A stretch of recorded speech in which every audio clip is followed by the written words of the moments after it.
ها اوس موږ کلاسیفیکیشن ان د بیسس اف فنکشن کو مطلب د فنکشن په بیس باندې زموږ سره نیوران څو قسم دي نو په هغه کې یو قسم دی زموږ سره سنسوري نیوران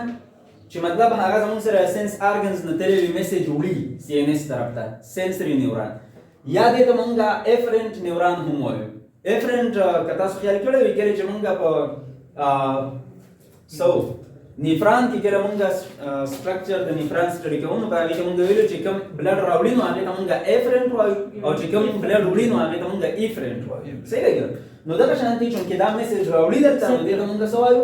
افرنت ورته وایو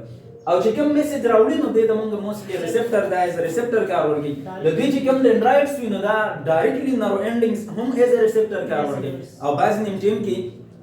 ریسپټر بل سیل سیز وغیرہ وي خو هغې ته بیا هغې چې یو میسج دې راوړي نو دې ته هم موږ ریسپټر نیوران هم وایو صحیح ده که دویم نمبر دی انټر نیورانس صحیح ده که انټر نیورانس چې کوم دي نو انټر څه ته وایي په منځ کې نو مطلب د موټر سنسوري نیوران میسج راوړي او موټر نیوران میسج وړي نو د موټر نیوران او د سنسوري نیوران په منځ کې چې کوم نیوران لګېدلي نو هغې ته موږ څه وایو انټر نیوران مطلب د برین او سپاینل کارډ والے نیوران چې کوم دی هغه انټر نیوران دي یا دې ته موږ اسوسییټ نیوران هم وایو ځکه چې دا د سنسوري نیوران او د موټر نیوران اسوسییشن کې صحیح ده نو دې ته موږ اسوسییټ نیوران هم وایو ښه بل دی زموږ سره موټر نیوران نو موټر نیوران موږ دا وایو چې مطلب سنسوري نیوران میسج راوړي موټر نیوران چې کوم انټر نیوران یا زموږ سره اسوسییټ نیوران دي نو هغه دغه میسج دغه انفارمیشن انالایز کوي انټرپریټیشن یې کوي او د هغې نه بعد فیصله ځي زموږ سره په کوم نیوران کې په موټر نیوران کې نو موټر نیوران او چونکې دا ځي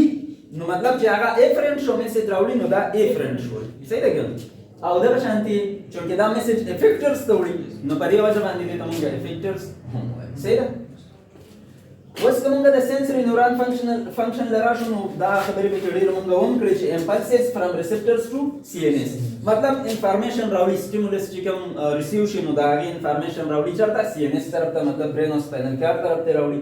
dendrites in some sensory neuron also acts as receptor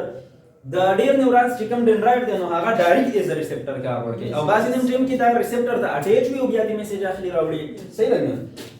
او دا زموږ سره سیوډو یونیپولر دي خیال هم دی هلته که تاسو وګورئ نو موږ ډسکس کړی چې سیوډو یونیپولر زموږ سره دا دي نو دا هم دغه شانتي دي نو دا سیوډو یونیپولر دي یا دې ته سیوډو مانوپولر هم وایي صحیح ده ښه اونلی ون فایبر د دې نه ریډیټ شوی وي د سیل باډي نه خو هغه بیا زموږ سره امیډیټلی ډیوایډ شوی وي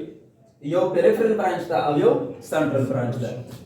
پیریفرل برانچ میسج راوړي صحیح ده که نه او چې کوم دې طرف ته او د دې ځای نه بیا زموږ سره چې میسج ځي چېرته سی ان اس طرف ته صحیح ده که ښه نو کلیر ډفرنس بټوین ډنډرایډس اینډ اکزان په دې کې زموږ سره کلیر ډفرنس د ډنډرایډس او د اکزان نه وي خو بس چې کوم میسج راوړي هغې ته تاسو ډنډرایډس ویلی شئ او چې کوم بیا میسج اخوا فارورډ کوي نو هغې ته بیا اکزان ویلی شئ صحیح ده بل چې کوم زموږ سره انټر نیوران یا اسوسییټ نیوران دي نو که د دې فنکشن له موږ راشو نو فاوند ان سی ان اس دا موږ ووایو چې دا په سی ان اس کې سنټرل نروس سیسټم مطلب برین او سپاینل کارډ کې موجود وي د دې کار څه دی پروسیسینګ اینډ انټرپریټیشن چې کوم انفارمیشن دې ته راشي نو هغه پروسس کړي او انټرپریټ کړي مطلب فیصله د هغې نه بیا اخلي صحیح ده چې څه کول پکار دي